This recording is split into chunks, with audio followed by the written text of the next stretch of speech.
C'est soir de Classico puisque le Paris Saint-Germain se rend ce soir à Marseille au stade Vélodrome pour affronter l'OM. On a avec nous une légende du journalisme footballistique, Jacques Vendroux, bonjour. Bonjour. Bienvenue sur Sud Radio. Alors ce Classico, il est quand même un peu spécial. Il est à huis clos avec un OM qui a plus d'entraîneur officiel depuis quelques jours et un PSG qui n'est pas au mieux. Oui, d'abord, c'est le 100e Absolument. Classico de toute l'histoire des deux matchs. Mais il faut savoir aussi, on va jouer un peu les anciens combattants, qu'il y a eu des Classicos avant, entre par exemple Nantes et Bordeaux, l'histoire du président Fontenot et du président Claude Bel. Il y a eu aussi du Marseille-Bordeaux. Donc il y a eu des Classicos qui avaient moins de choses formidables, si vous voulez, moins d'ambiance.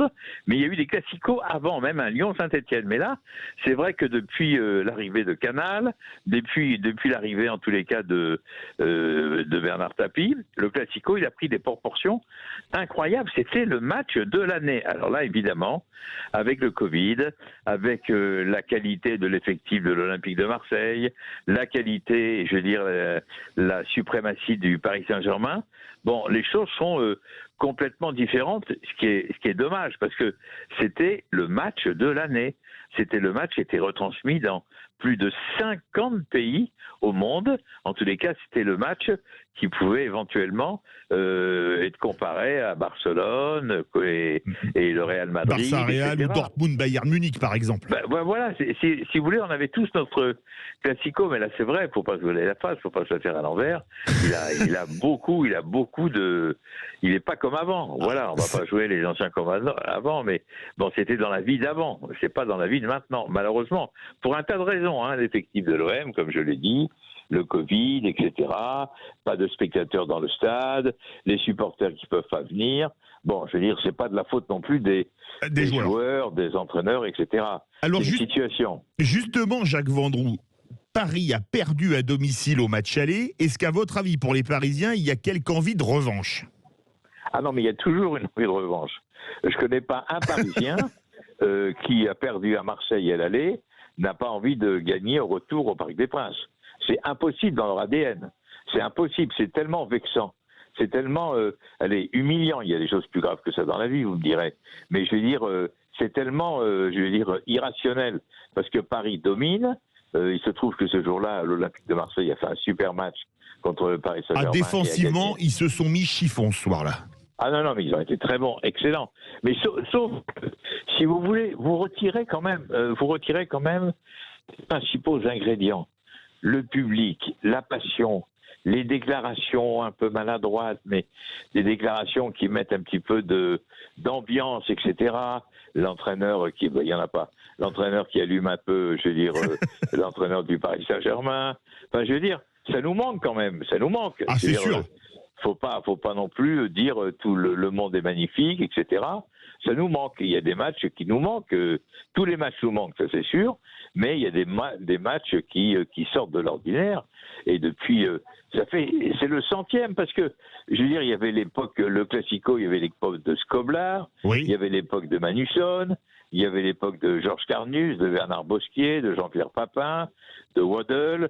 Il y a eu plusieurs. Et à Paris, il y avait Wea Ginola en face, par exemple, qui était une belle équipe également. Et Rocheteau, et Moustapha Daleb.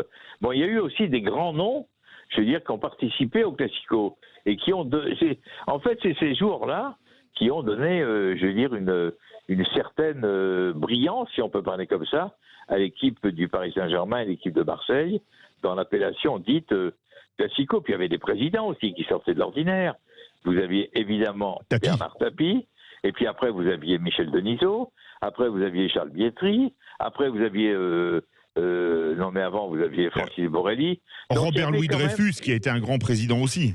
Exactement. Donc vous aviez toujours des personnages qui valorisaient d'une manière assez spectaculaire ce Classico, et il faudrait que ça revienne. Alors, là, vraiment, ce soir, on vient de l'apprendre, Neymar était incertain parce qu'il a eu une gastro-entérite, mais a priori, Neymar devrait jouer. Est-ce que pour vous, c'est un match pour Neymar ce soir? Bien sûr. Bien sûr, parce qu'il ne supporte pas perdre. Il sait qu'il a perdu à l'aller. il sait qu'il est en pleine négociation pour prolonger d'environ 4 ans. Donc il met tous les atouts de son côté. Alors peut-être qu'il a une gastro, peut-être qu'il sera moins bien qu'avant, mais je veux dire, il a envie de faire ce match. Il a envie, et je ne serais pas surpris qu'il soit aligné ce soir.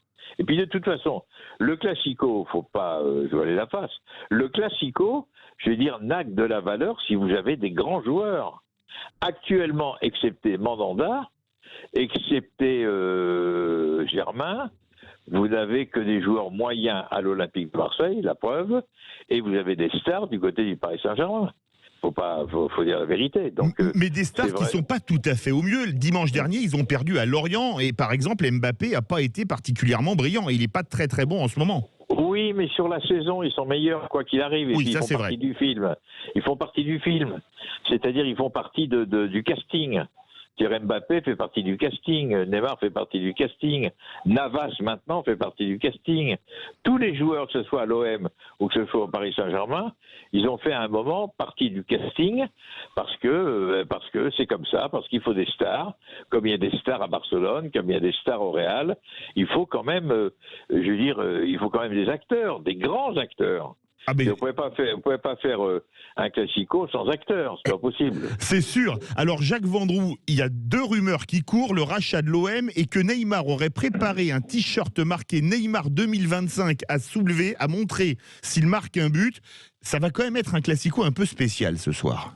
Ça va être un classico, je veux dire, à l'avantage entre guillemets du Paris Saint-Germain qui est favori d'abord, quoi qu'il arrive.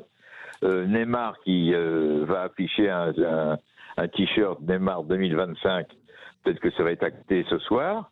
Quant à l'histoire de l'Olympique de Marseille, je veux dire, qui serait racheté par des Saoudiens, moi je peux vous dire au jour d'aujourd'hui que c'est pas vrai du tout. D'accord. C'est pas vrai du tout. C'est parfait. Vrai. Dernière question, très vite, votre pronostic ? Paris. Combien ? 3-0. Eh bien écoutez, et 1, et 2, et 3-0, c'est le pronostic de Jacques Vendroux. Merci beaucoup Jacques Vendroux, légende du journalisme footballistique. Et puis bon match aux 2 équipes ce soir. Dans la prochaine demi-heure, on va bien évidemment parler d'écho avec Sandrine Debrune qui vient d'arriver. On va parler sport avec Gaspard de Vaubicourt. Il y a plein d'autres choses que le Classico. Et dans Tous au Jardin, on aura Valérie Chancel qui nous parlera du lierre qui met en danger votre potager.